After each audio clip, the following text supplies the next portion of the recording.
عزیز دوستو، قرآن مجید فرقان حمید نے نبی کریم صلی اللہ تعالیٰ علیہ وسلم کے جو مناصب بیان فرمائے ہیں، ان میں سے ایک منصب حضور کا یہ بیان کیا ہے کہ وَيُعَلِّمُكُمُ الْكِتَابَ وَالْحِكْمَةَ، کہ نبی پاک صلی اللہ تعالیٰ علیہ وسلم تمہیں کتاب کی تعلیم دیں گے اور حکمت کی تعلیم دیں گے۔ وَيُعَلِّمُكُم مَّا لَمْ تَكُونُوا تَعْلَمُونَ، اور جو تم نہیں جانتے وہ سب میرے حبیب تمہیں سکھا دیں گے۔ نبی پاک صلی اللہ تعالیٰ علیہ وسلم معلم کائنات بن کر دنیا میں تشریف لائے۔ جن جن چیزوں کی انسانیت کو، بنی نوع انسان کو، مسلمان کو حاجت اور ضرورت تھی، وہ ساری چیزیں حضور علیہ السلام نے سکھائیں۔ اگر میں دو لفظوں میں بات کو سمیٹوں تو محبوب نے وہ جینے کا طریقہ سکھایا ہے جس جینے میں بھی بڑا مزہ ہے، اور محبوب پاک علیہ السلام نے وہ جینے کا طریقہ سکھایا ہے جس جینے کے بعد مرنے میں بھی بڑا ہی مزہ ہے۔ حضور علیہ السلام کی جو تعلیمات ہیں وہ زندہ اور جاوید ہیں۔ ایک ایک بات انسان کو ذہنی طور پر توانا اور فکری طور پر جوان کر دیتی ہے۔ نبی رحمت علیہ السلام کے ارشادات اتنے اعلیٰ ہیں جو ہر انسان کو، ہر شخص کو شعور زندگی عطا کرتے ہیں۔ آپ اندازہ فرمائیے، مزدور کیا سمجھتا ہے اپنے آپ کو؟ وہ سمجھتا ہے میں نہایت غریب آدمی ہوں، صبح جاتا ہوں، مشقت کرتا ہوں، پسینے میں شرابور رہتا ہوں، ہاتھوں پہ چھالے پڑ جاتے ہیں۔ لیکن اگر حضور علیہ السلام کی تعلیمات کو دیکھا جائے تو حضور فرمانے لگے سب سے بہترین کھانا ہی وہ ہے جو تو اپنے دو ہاتھوں کی محنت سے کما کے کھاتا ہے۔ نبی کریم علیہ السلام نے اس کو اتنی عزت دی کہ مزدور کو فخر ہونے لگا کہ میں مزدوری نہیں کر رہا، میں تو بڑا عظیم آدمی ہوں۔ ہر شخص کے بارے میں جو حضور کی تعلیم، آپ یقین کریں ہماری جتنی بھی زندگی میں، ہمارے ذہنوں میں، ہمارے مزاجوں میں، ہماری طبیعتوں میں جتنا بھی اضطراب پیدا ہوتا ہے، جتنی بھی بے چینی پیدا ہوتی ہے، کسی جگہ کسی مقام پر اگر کوئی الجھاؤ پیدا ہوتا ہے تو ان سارے سوالوں کے جواب اللہ کے رسول نے ارشاد فرمائے۔ ہم چونکہ کتاب و سنت کی تعلیمات کے معاملے میں بہت گہرا اترتے ہی نہیں، زیادہ توجہ ہی نہیں کرتے، انہماک کے ساتھ ان چیزوں کو لیتے نہیں، ورنہ ایک ایک پہلو پر حضور نے تعلیمات بیان فرمائی۔ اور پھر اس کے ساتھ ساتھ جو کمال ہے وہ یہ ہے کہ محبوب کریم نے صرف کتاب کی تعلیم نہیں دی، حکمت بھی سکھائی۔ دانائی بڑی نعمت ہے، حکمت بڑی سعادت ہے، اور نبی پاک صلی اللہ تعالیٰ علیہ وسلم حکمت کی تعلیم ارشاد فرمانے والے۔ ہمارے ہاں نا جلد بازی، بے چینی، بے قراری اور فیمس ہونے کا شوق اور آگے بڑھنے کا شوق اور اپنی زندگی کے اندر طرح طرح کی انسان کی اچھلتی اور مچلتی خواہشات، یہ اسے حکمت سے دور کر دیتی ہیں۔ نبی پاک صلی اللہ تعالیٰ علیہ وسلم نے ہمیں جو حکمت عطا کی ہے نا، وہ انسان کو بردبار کر دیتی ہے، اس کی زندگی میں ٹھہراؤ آ جاتا ہے۔ وہ جس مقام پہ بھی ہوتا ہے وہ اپنے آپ کو اللہ تبارک و تعالیٰ کی خاص رحمت میں شمار کرتا ہے، اسے ایک خاص قسم کا اطمینان قلبی اور انشراح صدر نصیب ہوتا ہے۔ دیکھیں، ایک ہی کام ہے، اسے بے چین ہو کے کر لیا جائے پھر بھی اس نے ہو جانا ہے، بے چین ہو کے کر لیا جائے، پریشان ہو کے کر لیا جائے، الجھ کے کر لیا جائے اور اکتا کے کر لیا جائے تو کام پھر بھی ہو جاتا ہے۔ لیکن وہی کام اگر سکون سے کر لیا جائے، ٹھنڈک سے کر لیا جائے، ذرا مسکرا کے کر لیا جائے، ذرا بردباری سے کر لیا جائے، تو اس کا نتیجہ یہ نکلتا ہے کہ انسان نہ سکون میں رہتا ہے۔ ہمارے ہاں چونکہ دانائی نہیں ہوتی تو جو بالکل صحیح چیز ہوتی ہے نا، اس کا بھی ہم ایسا الٹ مطلب بیان کرتے ہیں، ایسا انفرادی مطلب بیان کرتے ہیں کہ وہ صحیح بات بھی بعض اوقات نہ غلط ہو جاتی۔ آپ صحیح بات بھی کریں، وہ کچھ لوگ کہتے ہیں جی میں اس لیے کڑوا ہوں کہ میں سچ بولتا ہوں، تو میں نے کہا ایسی بات نہیں ہے۔ دنیا میں سب سے زیادہ سچ نبی کریم نے بولا ہے، پر اتنا میٹھا کر کے بولا ہے کہ دل نہیں روح تک اتر گیا ہے۔ عزیز دوستو، ایک بادشاہ نے نا خواب دیکھ لیا تھا۔ اس نے خواب دیکھا کہ میرے سارے دانت ٹوٹ گئے۔ اس نے ایک تعبیر بتانے والے سے تعبیر پوچھی کہ یہ میرے سارے دانت ٹوٹ گئے، اس کی تعبیر کیا ہے؟ تو وہ تعبیر بتانے والا پریشان ہو کے کہنے لگا بادشاہ بات بڑی خوفناک ہے، جو خواب آپ کو آیا ہے، تعبیر بڑی خطرناک ہے۔ تعبیر یہ ہے کہ آپ کے سارے رشتہ دار، بہن بھائی، بیوی بچے آپ کی زندگی میں فوت ہو جائیں گے۔ بادشاہ کو بڑا غصہ آیا، اس نے سزا دی کہ کیسی خوفناک خبر سنا رہے، سارے چلے جائیں گے تو میں نے جی کے کیا کرنا۔ کچھ دنوں کے بعد ایک اور تعبیر کرنے والوں کو بلایا اور اسے بلا کے کہا کہ میں نے یہ خواب دیکھا ہے کہ میرے سارے دانت ٹوٹ گئے ہیں، تو تعبیر کیا ہے؟ تو وہ کہنے لگا بادشاہ یہ تو بڑا اچھا خواب ہے۔ اس نے کہا کیا مطلب؟ کہنے لگا اس خواب کی تعبیر یہ ہے کہ آپ کے خاندان میں سے سب سے لمبی عمر اللہ آپ کو عطا فرمائے گا۔ بادشاہ نے اس بندے کو انعام دیا، تحائف دیے اور بار بار آنے کی دعوت دی۔ میرا خیال ہے تعبیر ایک ہی نہیں بتائی دونوں نے، لیکن بات اگرچہ بے سلیقہ ہو کلیم، پر بات کرنے کو سلیقہ چاہیے۔ ہم نہ اپنے بچوں کو اس طرح سمجھاتے ہیں کہ وہ بچے بجائے سمجھنے کے ناراض ہو جاتے ہیں۔ ہمارا سمجھانے کا انداز بعض اوقات الا ماشاءاللہ توہین آمیز ہوتا ہے۔ ہمارا بعض اوقات بعض لوگوں سے ملنا، بعض لوگوں کے ساتھ ربط رکھنا، اس میں خوبصورتی نہیں ہوتی۔ دانائی، تدبر، حکمت، معاملہ فہمی، یہ ایک بڑا ضروری کام ہے، ایک بڑا سمجھداری والا کام ہے۔ نبی پاک صلی اللہ تعالیٰ علیہ وسلم نے ہمیں حکمت سکھائی ہے، دانائی سکھائی۔ پتہ ہے مسائل کب ہوتے ہیں؟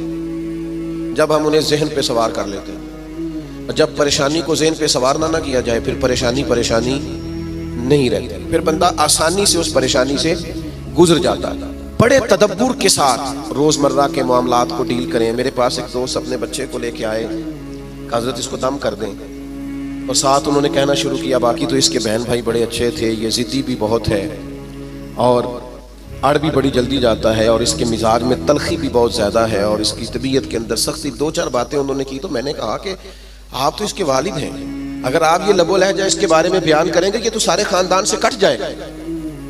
آپ کو تو ایسا کرنا چاہیے تھا کہ اگر آپ اسے سمجھاتے بھی تو اس طرح سمجھاتے کہ اسے پتہ ہی نہ چلتا مجھے کوئی سمجھا رہا ہے۔ آپ اس کو ضدی کہہ رہے ہیں، اس کا تو ذہن بن جائے گا میں تو واقعی ضدی ہوں، طبیعت بن جائے گی، ذہن اس کا الجھ جائے گا۔ حکمت کے ساتھ اپنے مخالف کو بھی کبھی ڈیل کریں نا۔ آپ کی توجہ ہے میری بات پر؟ اپنے مخالف کو بھی کبھی ڈیل کریں نا۔ ہم نا بعض دشمنوں کو اتنی اہمیت دیتے ہیں کہ وہ تگڑے ہو جاتے ہیں۔ کچھ دشمن ایسے ہوتے ہیں جن کے بارے میں قرآن کا حکم یہ ہے کہ وَإِذَا خَاطَبَهُمُ الْجَاهِلُونَ قَالُوا سَلَامًا، جب تمہارا جاہلوں سے آمنا سامنا ہو تو تم نے کہنا ہے بھئی تمہیں سلام ہو۔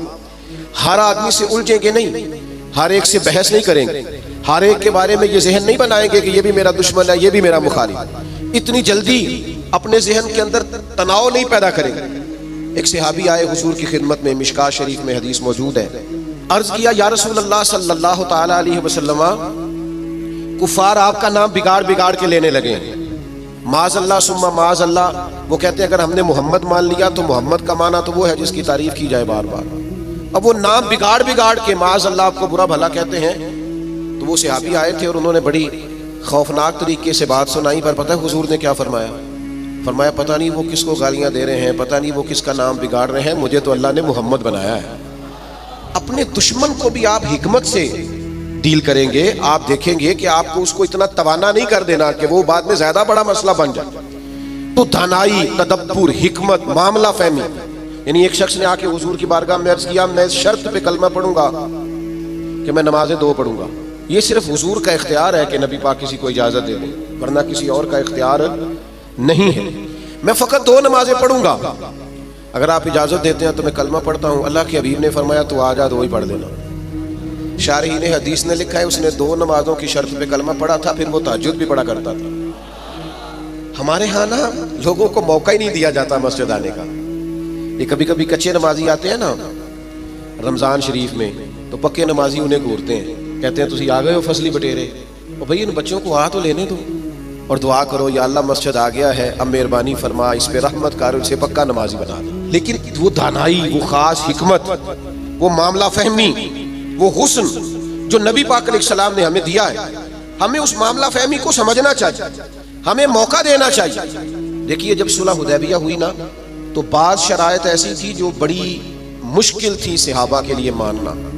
مثلا ایک شرط یہ تھی صلح حدیبیہ جب حضور نے کفار مکہ کے ساتھ صلح کی تو اس میں ایک شرط یہ تھی کہ اگر کوئی مسلمان مکے سے مدینے آئے گا اپنے آقا کی اجازت کے بغیر تو مدینے میں اسے رکھا نہیں جائے گا، واپس کیا جائے گا۔ لیکن اگر کوئی مدینے سے مکہ جائے گا تو مکے والے واپس نہیں کریں گے، یعنی ہم بندہ واپس کریں گے، وہ وہاں بندہ رکھ سکتے ہیں، لیکن ہمارا اپنا بھی آئے تو ہم اسے پناہ نہیں دیں گے۔ اب یہ شرط بڑی عجیب تھی۔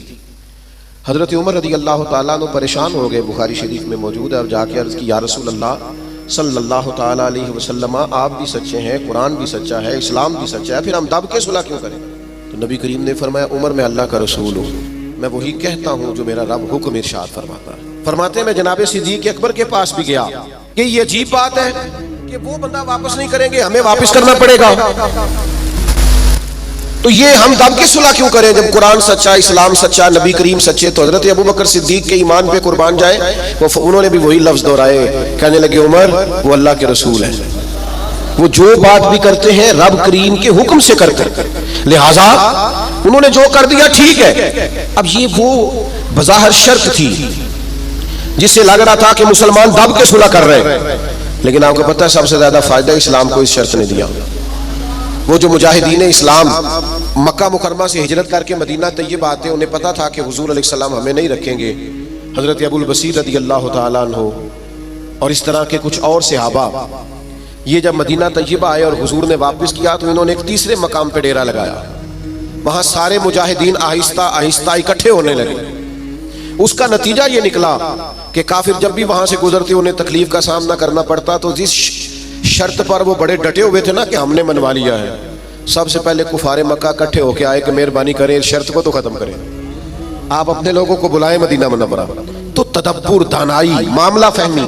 ہم نا آہستہ آہستہ بڑے جلد باز ہو گئے ہیں، طبیعتوں میں بے چینی، بے قراری، ایک بات نہ ہماری مانی جائے ہم پریشان ہو جاتے ہیں، ذرا برابر ہماری طبیعت کے مخالف کوئی شخص بات کر دے ہم ڈسٹرب ہو جاتے ہیں، ہمارا ماحول اس قدر زیادہ پیچیدہ ہو جاتا ہے ذہنی کہ جو بڑے بڑے باصلاحیت لوگ ہیں، بڑے بڑے باشعور لوگ، وہ بھی حکیم نہ ہونے کی وجہ سے، دانا نہ ہونے کی وجہ سے اپنی صلاحیتوں سے کوئی فائدہ نہیں اٹھا سکتے۔ میرے نوجوان دوستوں، میرے بزرگوں، اپنی زندگی میں کمال بردباری پیدا کریں، کمال حوصلہ پیدا کریں، طبیعت کے اندر ٹھہراؤ لائیں۔ آپ محسوس کریں گے کہ بہت سارے بگڑے ہوئے کام سنورنے لگیں۔ آپ کتنی بھی جلد بازی کر لیں، جب تک اللہ کا حکم نہیں ہونا کام درست، آپ ڈاکٹر کے پاس دوائی لینے جاتے ہیں، آپ کے مرض کی تشخیص ہونے کے بعد ڈاکٹر صاحب نسخہ لکھتے ہیں، کہتے ہیں یہ ایک پتہ گولیوں کا لے لو، ایک صبح کھانا، ایک دوپہر کھانا، ایک شام کھانا، اور یہ سیرپ لے جاؤ، ایک چمچ صبح استعمال کرنا، ایک شام کرنا۔ تو اگر کوئی شخص کہے مجھے جلدی ہے ٹھیک ہونے کی، میں نے ساری گولیاں کٹھی کھانی ہے، وہ کہ مجھ سے انتظار نہیں ہوتا، میں نے سارا سیرپ اکٹھا ہی پینا ہے، ٹھیک ہوگا کہ زیادہ بیمار ہو جائے گا۔ وہ گولیاں، وہ دوائی ہے شفا کے لیے، لیکن اگر آپ اس دانائی کے طریقے کے مطابق استعمال نہیں نہ کریں گے جو استعمال کرنے کا طریقہ ہے، تو اس کا اثر غلط ہونے لگے گا۔ ہمارے مزاج کا جو الجھاؤ ہوتا ہے اور طبیعت کی جو جلد بازی ہوتی ہے، اور یہ جو بار بار جن لوگوں کو غصہ آتا ہے اور جو بار بار جبر میں آ جاتا ہے، بار بار ٹھنڈے ہو جاتے ہیں، تانے شانے کبھی مل جائیں تو سن لینے چاہیے، کیا حرج ہے؟ تانوں کا بھی تو مزہ ہے نا، یہ مزہ لیں، یہ سرور حاصل کریں۔ میں کالج میں پڑھتا تھا تو جو میرا دوست سب سے زیادہ مجھے تنگ کرتا تھا نا، مولوی کہہ کے سب سے زیادہ، پھر ایک دن اسی کا مجھے فون آیا کہ یار کدھر میل تیرے نال تصویر کھچانی، انج بھی سجن واہ واہ تے انج بھی سجن واہ واہ۔ تو ایک دوست مجھے کہنے لگے میں نے میلاد کی جھنڈیاں اور لائٹیں لگائی ہیں تو مجھے دو بندے بڑے تانے دیتے ہیں۔ میں کہ بس دو، یعنی حضور کے نام پہ تانا کھانا اور دو سے ہی پریشان ہو گیا، یہ 200 بھی ہو تو اس کا مزہ لینا چاہیے۔ جے کر یار دے نام دا ملے میڑا، انہوں چولی پا لئیے پنجے سٹیے نا، تو جے کر یار دے نام دی ملے سولی، پھر چوٹا چوٹ لئیے پشانٹیے نا۔ اگر کبھی یہ تانا ملتا ہے تو اس کا مزہ لیں، آپ اس خوبصورتی کو انجوائے کریں، لیکن آپ پریشان ہو گئے ہو فلانے نے دو باتیں کر دی تو اچھا کیا نہ کر دی، اچھا کیا نہ کر دی، آپ کو سنبھلنے کا موقع ملے گا۔ وہ جی سارے میرا ساتھ چھوڑ گئے تو ٹھیک کیا سب نے، آپ مضبوط ہو جائیں گے جب سارے ساتھ چھوڑ جائیں گے۔ جب سارے ہٹ جاتے ہیں تو انسان کو سنبھلنے کا موقع ملتا ہے۔ جب تک ہم دانائی کے ساتھ، حکمت کے ساتھ معاملات کو نہیں لے کے چلیں گے، آپ اپنے بچوں کی پرورش کریں تو وہ طریقہ جو حضور نے ہمیں حکمت سکھائی، آپ اپنے بزرگوں کی خدمت کریں تو وہ طریقہ جو نبی پاک نے ہمیں سکھایا، آپ رشتہ داروں کے ساتھ لین دین کریں، معاملہ کریں، تجارت کریں تو وہ طریقہ اختیار کریں جو حضور نے ہمیں سکھایا۔ آپ اپنی طبیعت کے اندر ایک عجیب سا سکون محسوس کریں، فیصلے اس طرح کے کریں کہ تھوڑا سوچ سمجھ کر، جذباتی فیصلے کبھی نہ کریں۔ حضور کے اعلان نبوت سے پہلے جب دوبارہ بیت اللہ شریف کی تعمیر کی تھی نا اہل قریش نے، اب چونکہ وہ تھے تو سارے آپس میں، پر ہر قبیلہ ایک دوسرے سے لڑتا بہت تھا، تو ہر بات میں لڑ پڑتے تھے، میں نے آگے جانا ہے، میں نے آگے جانا ہے، تو وہ سارے قبیلے شامل تھے۔ اب جب بیت اللہ شریف کی نئی تعمیر ہو گئی تو حجر اسود نصب کرنا تھا، اس پہ جھگڑا ہو گیا، ایک قبیلہ کہتا ہے میں نے نصب کرنا ہے، دوسرا کہتا ہے میں نے نصب کرنا ہے، تیسرا کہتا ہے میں نے کرنا ہے، اور کچھ تو ایسے تھے جنہوں نے پیالے میں خون ڈال کے بیچ میں ہاتھ رکھ کے قسمیں بھی اٹھا لی کہ اگر ہم نہیں کریں گے تو کرنے بھی نہیں دیں گے، فساد ہوگا۔ پھر طے ہوا کہ جو صبح سب سے پہلے حرم کعبہ میں داخل ہوگا اس سے فیصلہ کرائیں گے۔ کمال کی بات یہ کہ سب سے پہلے حرم کعبہ میں رسول رحمت تشریف لائے، اسیر دشمن کی چاہ میں بھی، مخالفوں کی نگاہ میں بھی، امی ہے، صادق ہے، معتبر ہے، میرا پیغمبر عظیم تر ہے۔ انہوں نے کہا یہ تو صادق اور امین آ گئے۔ انہوں نے کہا جی یہ ہمارا فیصلہ کر دیں کہ حجر اسود کس قبیلے نے نصب کرنا ہے۔ تو نبی کریم علیہ السلام نے فرمایا کر دیتے ہیں نا۔ سرکار نے چادر بچھائی، حجر اسود اس میں رکھا، فرمایا سارے قبیلے ایک ایک کونا پکڑ لو۔ وہ سب نے ایک ایک کونا پکڑ لیا۔ جب حجر اسود کے قریب گئے تو محبوب نے وہاں سے اٹھا کے حجر اسود والی جگہ پہ رکھا۔ اب چاروں طرف دیکھا تو سب کو یوں ہی لگ رہا تھا میں اٹھا کے لایا ہوں، میں اٹھا کے لایا، میں اٹھا۔ ہم تو اپنے بچوں کے بیچ لڑائی کرا دیتے ہیں یہ کہہ کے کہ اے میرا پتر زیادہ لے کے۔ ہم تو اپنے گھر کے اندر فساد، ناراض نہ ہوئیے گا مجھ سے، ہم فساد ڈلوا دیتے ہیں۔ یہ بندہ ٹھیک ہے، او خدا کے بندے سارے بیٹے ساری اولاد ہی برابر کی، کسی نے پیسے زیادہ کما لیے، کسی نے کم کما لیے، لیکن اپنا گھر نہ تباہ کریں۔ آپ دانائی کے ساتھ، حکمت کے ساتھ، تدبر۔ میں چھٹی کا دن تھا، مدرسے کی سیڑھیاں چڑھ کے اندر داخل ہوا تو بچے آپس میں کھیل رہے تھے اور ہلکی پھلکی شرارتیں بھی کر رہے تھے۔ مجھے بڑا ضروری کام تھا پر میں انہی پیروں پہ واپس آ گیا۔ تو مجھے پوچھنے لگے کہ جناب آپ گئے نہیں۔ میں نے کہا بچے کھیل رہے تھے، اب میری طرف دیکھتے تو ان کا کھیل خراب ہو جاتا۔ تو بھئی اب وہ بیچارے ہفتہ بھر پڑھتے ہیں تو انہیں کچھ کھیلنا بھی تو ہے نا۔ تو آپ تھوڑا موقع دیں۔ ہر معاملے میں، ہر جگہ جذباتیت کا شکار ہو جانا، الجھ جانا، غصہ کرنا۔ حضور علیہ السلام نے اسے پہلوان کہا ہے جو اپنے آپ پہ کنٹرول رکھے۔ فرمایا وہ پہلوان ہے جسے اپنے غصے پر کنٹرول ہو۔ اپنے آپ کو سنبھالے سارا کچھ ٹھیک ہو جائے گا، اپنے جذبات کو سنبھالے سارا کچھ ٹھیک ہو جائے گا۔ یعنی آپ بلا وجہ کسی کے بارے میں کہہ رہے ہیں کہ وہ بڑا ہو گیا ہے، وہ مشہور ہو گیا ہے، وہ اب آگے نکل گیا ہے، وہ میری بات نہیں سنتا، ایسا نہیں ہے۔ کچھ تو مجبوریاں رہی ہوں گی، یوں ہی کوئی بے وفا نہیں ہوتا۔ آپ تھوڑا سا نا موقع دیں، آپ چیزوں کو سمجھیں اور تھوڑا نا اپنے اوپر توجہ دیں کہ میں نے اپنے آپ کو کنٹرول میں رکھنا ہے، میں نے اپنے آپ کو سمجھانا ہے۔ بڑے بڑے مہنگے مہنگے ہوٹلوں میں لوگ جاتے ہیں اور دوسروں کو جاتا دیکھ کر پریشان بھی ہوتے ہیں۔ مجھ سے ایک دوست نے پوچھا آپ نے بڑی جگہ دیکھی، مزہ کہاں آیا؟ میں نے کہا وہ جب اماں نہیں ہانڈی پکاتی تھی اور کہتی تھی کہ کھانا لے کے آیا نہیں جاتا، یہ بیٹھنے کے لیے کوئی چیز لے لے اور یہاں میرے قریب ہی آ جا، اور پھر وہ سالن دیتی دفعہ یہ بھی کہتی تھی ایک باری ملنا ہی دوبارہ نہ منگی۔ وہ جو لطف ہے وہ دنیا کے کسی 5 سٹار ہوٹل میں میسر آتا۔ آپ جس حال میں ہیں اس میں راضی رہیں، اپنے کلچر سے، اپنی تہذیب سے، اپنے آپ سے پیار کریں۔ بھئی جس کو اللہ وہ جی میرا کوئی رشتہ دار نہیں، جس کو اللہ نے تیرا چاچا بنایا تو کیسے انکار کرتا ہے؟ جس کو اللہ نے تیرا ماموں بنایا تو کیسے انکار کرتا ہے؟ جس خاندان کو اللہ نے تیرا خاندان بنایا، رب نے بنایا، یہ تیری مرضی۔ اللہ نے جہاں جہاں پیدا کیا، الجھے نہیں، پریشان نہ ہو، اپنے آپ کو تکلیف میں نہ ڈالیں، بڑی سمجھداری کے ساتھ۔ پتہ ہے آپ کو لوگ جب لوگوں کو پریشان کرتے ہیں تو پریشان کر دیتے ہیں، چڑھا چڑھا کے پاگل کر دیتے ہیں۔ وہ لکھا ہے شیخ نے کہ ایک تاجر کی دکان بڑی اچھی چلتی تھی تو باقی تاجروں نے سوچا کہ اسے کسی طریقے سے بیوقوف کر دیا جائے، معاذ اللہ استغفر اللہ، سازش کی۔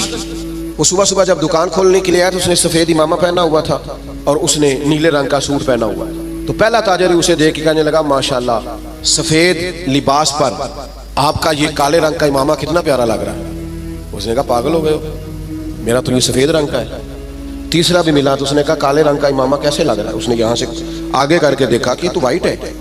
پھر اس نے کہا، چوتھے نے کہا، پانچویں نے کہا، تو بندہ ذہنی طور پہ الجھ گیا، اتنا الجھا کہ سارا دن دکانداری نہ ہو سکی، بلکہ بعض نے لکھا کہ اس طرح کے لوگ تو دیوانے ہو جاتے ہیں۔ تب وہ ایک سیانے بندے کے پاس گیا، اس نے کہا کہ جناب میں ذہنی طور پہ پریشان ہوں، گاہکوں سے بھی لڑتا ہوں، آزمائش بڑی ہو گئی ہے، مسئلہ کیا ہے؟ تو انہوں نے کہا اصل میں تو نے مخالفوں کی باتیں توجہ سے سننی شروع کر دی۔ ہاں مخالفین کی وہ بات توجہ سے سننی چاہیے جو ہماری وہ غلطی بیان کرے، لیکن وہ باتیں جو چڑھانے کے لیے اس سے صرف نظر کیا جائے، اپنے آپ کو آپ کنٹرول میں رکھیں۔ یہ نبی پاک علیہ السلام کی دی ہوئی ہمارے لیے حکمت ہے۔ میں دوستوں سے کہا کرتا ہوں میلاد آئے نا تو میلاد میں محب ہو کے میلاد منایا کرو۔ آپ کے ذوق شوق کا بڑا اثر ہونا ہے دوسروں پر۔ اب ساری زندگی دلیلیں پوچھتے رہنا ہے میلاد کی، عمر گزر گئی، اب تو طے ہے ساری چیزیں، اب تو صرف ذوق کی ضرورت ہے۔ کون کتنے پیار سے کرتا ہے، کتنے شوق سے کرتا ہے، اس شوق کی حاجت۔ تو دانائی، حکمت جو نبی کریم نے ہمیں عطا کی ہے، اس حکمت کو سمجھیں، بہت زیادہ معاملہ فہمی کے ساتھ چیزوں کو لے کے چلیں۔ جب نبی پاک علیہ السلام نے مکہ مکرمہ پر حملہ فرمایا، فتح مکہ ہوا، تو حضرت سعد بن عبادہ رضی اللہ تعالیٰ عنہ کے پاس جھنڈا تھا، علم بردار تھے حضرت سعد بن عبادہ، جس کے پاس جھنڈا ہوتا تھا وہ سب سے آگے ہوتا تھا۔ تو حضرت سعد بن عبادہ سب سے آگے تھے اور قائد تھے، انہوں نے کوئی ایک ایسی بات کر دی جو پالیسی کے خلاف تھی، تو بعض لوگوں نے احتجاج کیا کہ ان سے جھنڈا لے لیا جائے۔ اب ان کی کوئی ایسی بڑی غلطی بھی نہیں تھی، بلکہ غلطی نہیں تھی سرے سے، جھنڈا ان سے واپس لینا پڑ گیا، لیکن بندے بڑے حساس تھے، دین کے لیے ان کی خدمات بہت زیادہ تھیں، ان کی زندگی کے اندر یہ خوبصورتی تھی کہ ہمیشہ وفادار رہے وہ، ان سے جھنڈا واپس لینا ہے۔ صحابہ نے عرض کی یا رسول اللہ اب کیا کریں گے، بندہ بھی بڑا حساس ہے اور موقع ایسا آ گیا ہے۔ تو نبی کریم نے فرمایا لے لیں گے جھنڈا، کچھ بھی نہیں ہوتا۔ یا رسول اللہ ایک شخص کو منصب سے ہٹانا ہے تو پریشان تو ہوگا نا، فرمایا کچھ بھی نہیں ہوگا۔ اب لوگوں نے دیکھا رسول پاک کی کمال حکمت کو، اب لوگوں نے دیکھا وہ میلاد والے محبوب کی دانائی، وہ تدبر، وہ کمال، وہ فراست، وہ علم، وہ بردباری، وہ چیزوں کو پوری گہرائی سے لینا۔ نبی کریم نے حضرت سعد ابن عبادہ کو بلایا اور بلا کے فرمایا بھی میرا ارادہ بن کے آپ سے جھنڈا لے لیا جائے۔ تو عرض کی یا رسول اللہ صلی اللہ علیہ وسلم جیسے حکم، لیکن ساتھ ہی حضور فرمانے لگے بنا ارادہ یہ ہے کہ آپ سے لے لیا جائے اور آپ کے بیٹے کو دے دیا جائے۔ دنیا میں باپ سب سے زیادہ تب راضی ہوتا ہے جب وہ سمجھتا ہے میرا بیٹا برابر کا ہو گیا ہے، اب میری سیٹ پہ بیٹھ۔ جس بات سے انہوں نے ناراض ہونا تھا اسی بات سے وہ سب سے زیادہ راضی ہو گئے۔ یا رسول اللہ میرے بیٹے کو ملے گا؟ تو میرے عزیز معاملہ فہمی، تدبر، حکمت یہ نبی کریم نے ہمیں سکھائی ہے۔ آپ اپنے دوستوں کے درمیان، اپنے گھر کے درمیان، اپنے ماحول کے بیچ اس طرح کے دانا ہو جائیں کہ کبھی بھی آپ مایوسی نہ پھیلنے دیں۔ کوئی کمزور ہو رہا ہے، کوئی الجھ رہا ہے، کوئی غربت سے، بیماری سے، آزمائش سے پریشان ہے، تو آپ اس قدر دانائی کا مظاہرہ کریں کہ لوگوں کو سکون نصیب ہونا شروع ہو جائے۔ لوگ وہاں سے نکلنا، ہمارے بزرگ فرمایا کرتے کہ اگر تم سے کوئی تلخ بولتا ہے نا تو یہ نہ کہا کرو متکبر بہت ہے، کہا کرو ہو سکتا ہے بیچارہ بڑا پریشان ہو سکتا ہے بیمار ہو سکتا ہے کہیں کمزوری آ گئی۔ جب تک آپ دانائی کے ساتھ چیزوں کو نہیں لیتے، حکمت کے ساتھ آپ معاملات کو نہیں دیکھتے، اتنی دیر تک چیزیں بہتر نہیں ہو سکتی۔ آپ اس دانائی کے ساتھ چلیں گے، تدبر کے ساتھ چلیں گے، حکمت کے ساتھ چلیں گے تو آپ محسوس کریں گے آپ دیکھیے نا کون سا ظلم ہے جو مکہ مکرمہ میں صحابہ کرام پر نہیں ہوا۔ ان کے وجود پر گرم پتھر رکھے گئے، ان کو دروں سے مارا گیا، اور جو غلام تھے ان پر تو سختیاں اور بھی زیادہ تھیں۔ لیکن آپ کو پتہ ہے یہ نبی پاک علیہ السلام کی حکمت کا کمال ہے کہ حضور نے ایک منٹ کے لیے بھی کسی کو مایوس نہیں ہونے دیا۔ حضور نے ہر موقع پر ان کے دل کو تسلی دی، راحت دی، انہیں پریشان نہیں ہونے دیا، بلکہ وہ اس تکلیف کو سہتے تھے تو انہیں لطف آتا تھا، اس لیے کہ وہ فضائل جو اللہ کے راستے میں تکلیف برداشت کرنے کے حضور نے بیان کیے تھے وہ اچھی طرح سے انشراح صدر تھے، ان کو جان گئے تھے۔ ہماری بے چینیاں، ہمارا الجھاؤ، بات بات پہ جھگڑا کرنا، وہ ہمارا مخالف ایک بات کر کے چپ کر جاتا ہے، ہم سارا وقت اسے جواب دینے میں ضائع کر دیتے ہیں۔ وہ خدا کے بندے اور بڑے بڑے لمبے چوڑے کام ہے کرنے والے، بڑی بڑی ڈیوٹیاں سر انجام دینی ہے، معاشرے میں بڑا انقلاب برپا کرنا ہے۔ حضرت صدر الشریعہ رحمۃ اللہ علیہ کا قول مجھے ایک جگہ ملا، وہ جب اپنے شاگردوں کو پڑھانے کے لیے بٹھاتے تھے نا مسند تدریس پر، تو فرماتے تھے بیٹا جب تم گھر سے ناراض آؤ تو کلاس میں پڑھانے کے لیے نہ بیٹھنا، پہلے ذرا اپنا موڈ فریش کر لینا، طبیعت کو تازہ کر لینا، پھر طالب علموں کو پڑھانا، یہ نہ ہو غصہ کسی اور کا ہو اور نکل کسی اور پہ جائے۔ یہ بزرگوں کی دانائیاں، ان کی معاملہ فہمی، ان کا تدبر، اور پھر یہ حکمت آگے آئی جب حضرت صدیق اکبر رضی اللہ تعالیٰ عنہ کو نبی پاک کے وصال کے بعد کہا گیا نا کہ آپ یہ لشکر روانہ نہ کریں ابھی مسلمہ کذاب کے خلاف، حالات کو درست ہو لینے دیں۔ تو یہ حضرت صدیق اکبر کی آپ دانائی دیکھیے، فرمایا جس لشکر کو حضور نے روانہ کیا وہ ہر صورت جائے گا۔ جب اتنا بڑا لشکر نکلا نا مدینہ منورہ سے حضور کے وصال کے بعد، تو وہ جو آنکھیں کھول رہے تھے نا کہ پتہ نہیں کیا ہو جائے گا، ان کو یہ بھی بات ان پر بڑا اثر اس نے ڈالا کہ اگر اتنے لوگ باہر نکل گئے ہیں تو پتہ نہیں کتنی فوج باقی موجود ہے۔ وہ ان کو احساس پیدا ہوا آپ کی کمال دانائی، فہم و فراست، اس نے حالات بدل کے رکھ دیے۔ تو نبی پاک نے ہمیں علم سکھایا، حضور نے ہمیں حکمت سکھائی، نبی پاک صلی اللہ تعالیٰ علیہ وسلم نے زندگی میں ٹھہراؤ لانے کے ہمیں طریقے بتلائے، نبی پاک علیہ السلام نے ہمیں بردبار کیا، لیکن ہم اس قدر زیادہ آزمائش کا شکار ہیں۔ آپ یقین کریں بعض لوگ بول رہے ہوتے ہیں، سوال کر رہے ہوتے ہیں، غصے کا اظہار کر رہے ہوتے ہیں، تو دل کرتا ہے ان سے کہا جائے کہ یہ آپ کی شخصیت سے میچ نہیں کر رہا، آپ کی جو اللہ تعالیٰ نے عظمت بنائی ہے اس کے ساتھ یہ چیز میچ نہیں ہو رہی۔ ہم جب تک معاملہ فہم نہیں ہوتے، جب تک سمجھدار نہیں ہوتے، ہمارے پاس تعلیم ہو، ہنر ہو، ہم کر کچھ نہیں سکیں گے۔ آپ ذرا چیزوں کو لیں، ذرا تھوڑا سا ان کو موقع دیں۔ ذرا میں کسی شخص سے آپ کی بحث ہو جائے نا تو اس نے 4 باتیں کی، آپ نے 6 کر دی، پھر وہ 10 کر دے گا، پھر آپ کو 12 کرنی پڑیں گی، آپ جیت سکتے ہیں۔ اس کا بہترین حل پتہ کیا ہے؟ وہ باتیں کرے، آپ ذرا چپ کر گئے، وہ 2 کرے گا، 4 کرے گا، 6 کرے گا، آخر میں کہے گا تو مینوں پاگل سمجھنا ہے۔ تو جواب دے کہ کسی کو پاگل نہیں کیا جا سکتا، چپ رہ کے دوسرے کو پاگل بھی کیا جا سکتا ہے۔ اللہ معاف فرمائے معاذ اللہ۔ تو کبھی کبھی اپنی زندگی کے اندر خاموشی بھی بہت بڑا طوفان ہوتی ہے۔ فٹافٹ پر وہ بہت سارے لوگ ہیں وہ کہتے ہیں جی میں اتنے اچھے اچھے کام کرتا ہوں تو لیکن لوگ توجہ نہیں کرتے، تو میں کہتا ہوں لوگوں کے لیے کرتے ہو تو پھر لے لو داد، اور اگر اللہ کے لیے کرتے ہو تو پھر اس کا تو پتہ صبح قیامت چلے گا کہ مالک کیا اعزاز دیتا ہے۔ اپنے آپ کو سکون میں لائیں، بردبار بنیں۔ کریم محبوب نے بردباری سکھائی، اور علم کا رستہ اختیار کریں، سمجھ کا رستہ اختیار کریں۔ آپ جب تک راہ علم پر نہیں چلتے، ایک ایک بات کو سیکھنا شروع نہیں کرتے، اتنی دیر تک آپ کو آسانی نہیں ملے گی۔ ایک میری آپ سے گزارش ہے بات سمیٹنے سے پہلے، پورا مہینہ میلاد پاک کا درود پڑھ کے گزاریں۔ موبائل رکھے ہوئے نا آپ سب نے ماشاءاللہ، ایک ایک تسبیح بھی ساتھ رکھ لیں۔ یہ جس طرح موبائل ہاتھ میں ہو تو چلتا نہیں رہتا، تسبیح ہوگی تو وہ بھی چلے گی انشاءاللہ۔ درود پاک پڑھیں، میلاد شریف پہ غربا سے خاص پیار کریں۔